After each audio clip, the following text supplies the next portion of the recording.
क्या आपने कभी नोटिस किया है कि जब फेस्टिवल्स आते हैं आप नॉर्मल डेज़ के मुकाबले ज़्यादा अनकंफर्टेबल हो जाते हो। आपको समझ नहीं आता है कि आगे पीछे तो सब ठीक था। आपको लगने लगता है कि शायद ये फेस्टिवल्स मुझे सूट नहीं करते। ऐसा होता है? क्या ये कुछ चीज़ें रिलेटेड हैं? Let's find out. Hello everyone, welcome to my channel. I am sure you must have a little bit of experience कि एनर्जी वर्क करती है। चाहे आप इसमें बिलीव करते हैं या नहीं करते हैं, बट एनर्जी वर्क तो करती है। कैसे करती है? जो लॉजिकल सोचते हैं उनके लिए मैं एक लॉजिकल एक्सप्लेनेशन देती हूँ। मून, चांद बहुत ही पावरफुल सोर्स है। आपने ऑब्ज़र्व किया होगा जब फुल मून होता है उस टाइम पे अगर समुद्र की लहरें, समुद्र का पानी हाई टाइड में पहुंच जाता है तो उसका इम्पैक्ट एक नॉर्मल ह्यूमन बीइंग पे भी होता ही होगा। जो सेंसिटिव है उन्होंने ऑब्ज़र्व किया होगा कि उस टाइम पे उनकी सेंसिटिविटी बढ़ जाती है। Why? Because 70% of the human body is made up of water. That means if the water level rises, the vibrations rises. So whatever emotional process, emotional thought going in your mind, जो भी चल रहा है वो rise करेगा। जो thought सिर्फ एक आया था, आपने उस पर थोड़ा सा भी ध्यान दिया तो वो मल्टीप्लाई हो जाएगा। Vibration is rising, you will multiply. तो अगर आपके दिमाग में एक नेगेटिव थॉट आया है तो वो इंटू 1000 हो जाएगा। सनातन धर्म में जितने भी फेस्टिवल्स हैं वो मून से रिलेटेड हैं। Specially most of them are on the full moon day और अमावस्या। तो या तो फुल मून है या अमावस्या है, इन दिनों में हमारे फेस्टिवल्स होते हैं। दैट मार्क्स कि इस टाइम पे अगर आप अपने आप को किसी एक रिचुअल में, किसी एक जिसे कहते हैं ना कि इस पॉजिटिव वर्क में अगर हम वो दिन स्पेंड करेंगे तो हम एक छोटे काम को भी एक बड़े काम में कन्वर्ट कर सकते हैं, क्योंकि हमने वाइब्रेशन लेवल राइज कर दिया। तो उस दिन हमने कुछ अच्छा काम किया, कोई दान किया, को अपने आप को मेडिटेशन में डाला, कुछ भी ऐसा किया तो वो मल्टीप्लाई हो जाएगा। पर यूजुअली होता क्या है, आजकल की भाग दौड़ की ज़िंदगी है, हमें मल्टीटास्किंग करनी होती है और बहुत लोगों के साथ मैनेज करनी होती हैं चीज़ें, तो कुछ भी ऐसा ट्रिगरिंग फैक्टर हो सकता है जो आपको इरिटेट कर दे।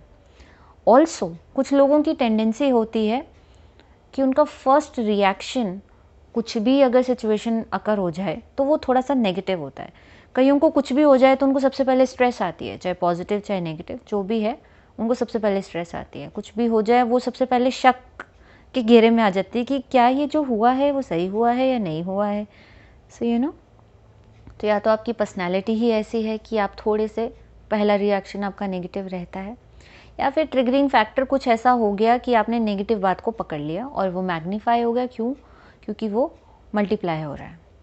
That's why you might have felt uncomfortable during the festival season. So what can we do? Well, आपको अगर अवेयरनेस हो जाए कि हाँ मेरे साथ यूजुअली ऐसा हुआ है त्यौहार के टाइम पे कि मेरे इमोशंस यूजुअली थोड़े से ना चाहते हुए भी नेगेटिव के साइड पे हो जाते हैं, तो सबसे पहला काम है कि जैसे ही आप अवेयर हुए उस टाइम पे आप कुछ भी लाइफ का मेजर डिसीजन नहीं लेंगे।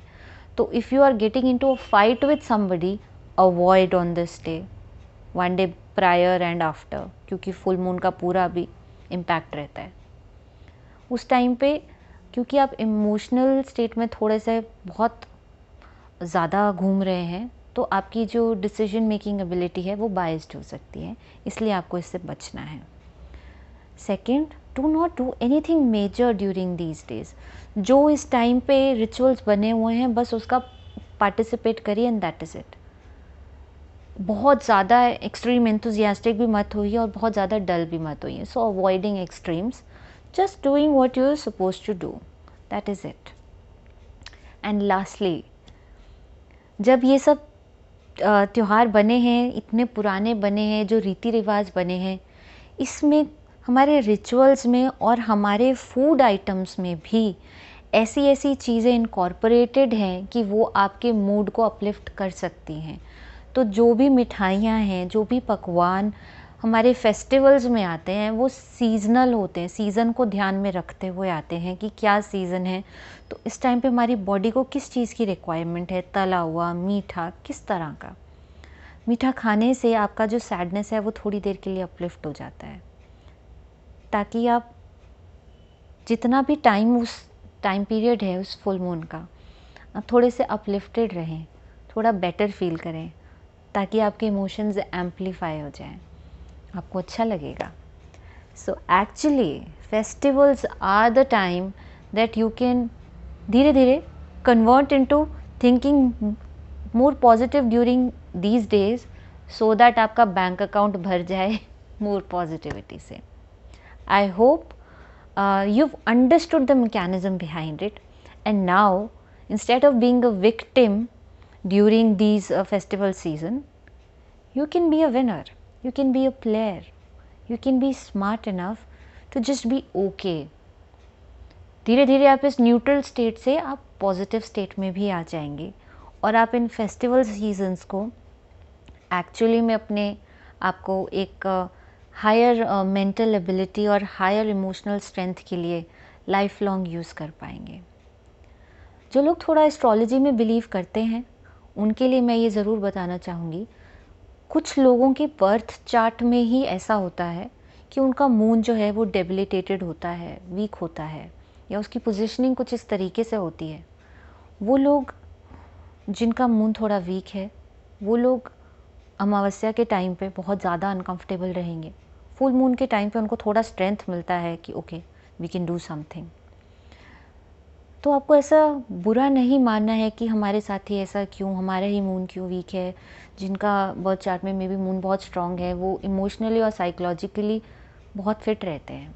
जिनका थोड़ा वीक रहता है that means they are there in this birth to gather certain skills, to develop certain qualities, so that उनका मीटर चालू रहे।